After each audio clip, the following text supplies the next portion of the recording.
Hi everyone, this is Miss Whitaker. I hope everyone is enjoying their time out of school.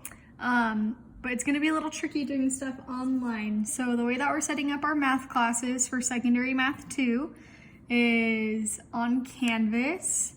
On Canvas, you'll be able to see the lesson that you have to complete by a certain date. And under that lesson, there is a video that you're gonna watch that I'll probably make. And then there's also going to be homework. That's more for your practice. I'm not having my students turn it in. I don't know about Mr. Hoskin, Mr. Green, or Mr. Dennett, so you'll have to ask them. And then you're also gonna have to do a quiz, and every class is required to take the quizzes. It's just for us to see what you're learning and if you understand how to do it. So today, lesson 1 is on slope-intercept form. So slope-intercept form is y equals mx plus b.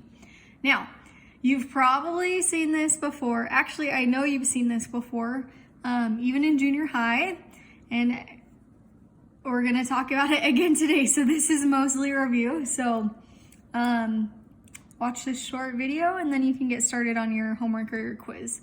So in slope-intercept form, y equals mx plus b, we have x is our input and y is our output.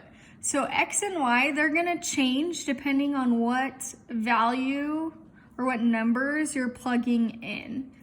But m and b, m is always going to be the slope, and b is always going to be your y-intercept. When we write your y-intercept, we want to write it as a point, like a coordinate pair. So I'll give you an example of that in just a second. So main thing, you definitely need to know that m represents the slope and b represents the y-intercept.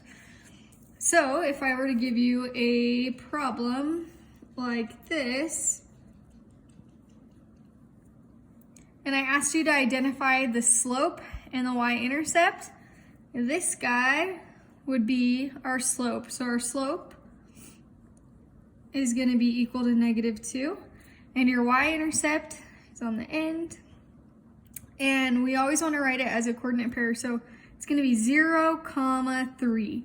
So the 0 always comes first because remember that y-intercepts, that's where our line crosses over the y-axis. So this is my y-axis, this is my x-axis on a graph. So my line, my point 0, 3 would be right there. And then our slope represents the slope of our line. So how, I guess, steep you could think it is. When you graph a line like this, because you are going to be asked to look at graphs and identify correct graphs for certain equations, it's important for you to know that it's important for you to know this phrase right here. It's called rise over run. I forgot to point these out, but our objectives for today, first one, I can identify the slope and y-intercept in y equals mx plus b, and I just talked about that. So your slope, it always is before your x. Always, always, always. So this one had a negative, so our slope right here was -2. And then also to identify the y-intercept in y equals mx plus b, and that's usually what's on the end. Or if you were to plug in 0 for x, what you get would be your y-intercept. Remember, we like to write it as a point, so it's 0, 3. On a graph, your y-intercept is where your line crosses over the y-axis right here, okay? And then, looking at our second objective for today, it says, I can graph lines written in slope-intercept form by graphing the y-intercept first. It should say first. You always want to graph the y-intercept first. Then, once you graph your y-intercept, you can use the phrase rise over run. So if you don't remember what rise over run means, it's like if we took our y-intercept, this one is, sorry, not our y-intercept, our slope.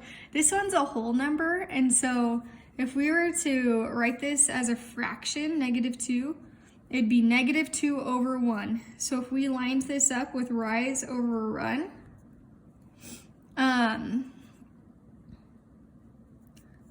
our rise would be -2. That means we're gonna go down 2, and our run is gonna be over 1. So I'm gonna put a point right there. And those are the only 2 points you need to make a line for slope-intercept form. So we'd go and draw my line there. Okay, another thing I want to point out, if your slope is negative, like this one is negative, it's always going to, the line's always going to go down if you go from left to right, okay? Now, I'll give you an example with a positive slope so that we can see the direction that our line goes if it is a positive slope, okay? So my next example is gonna be y equals, and we'll make this one a fraction too, so you can see what it's like when we do that. We'll do minus 3. Oh, we used 3 earlier. Let's do minus 2. Okay. So y equals 2 over 3x minus 2. I'm gonna rewrite that because that looks hard to read. Y equals 2 over 3x minus 2. Okay, so when I graph this, we have really fancy graphs. Look at this. They're not ghetto at all. Okay, so the first thing you should be thinking when you have to graph a line in slope-intercept form is, what is the y-intercept? Because remember, you're always going to have to graph your y-intercept first before you can count the slope using rise over run. So on this one, my y-intercept is -2. Because remember, if we go back up here, your y-intercept is on the end. So this is a -2. So from the origin of my graph, I'm gonna go down 2, and I'm gonna put that right there. So we can see my y-intercept is on my y-axis. Now, I'm gonna use rise over run to count where to put the next point on my graph. So if we were to line up rise over run, my paper's moving, sorry. Rise over run with 2 over 3, the rise is gonna go with 2. Rise means I'm gonna go up 2, and run means I'm gonna go to the right 1, 2, 3. Okay, so I put my point there, and I can connect, I missed. I can connect my lines now, pretend I made it. And that would be my line from y equals 2/3 x minus 2. So when we compare these two, like I said, this one had a negative slope. If we start at the top of this line and go left to right, notice it's going down. It's because it's a negative slope.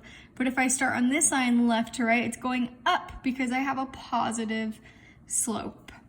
I think that's pretty much all you need to know for your quiz. Please email your teacher if you have any questions. Thanks.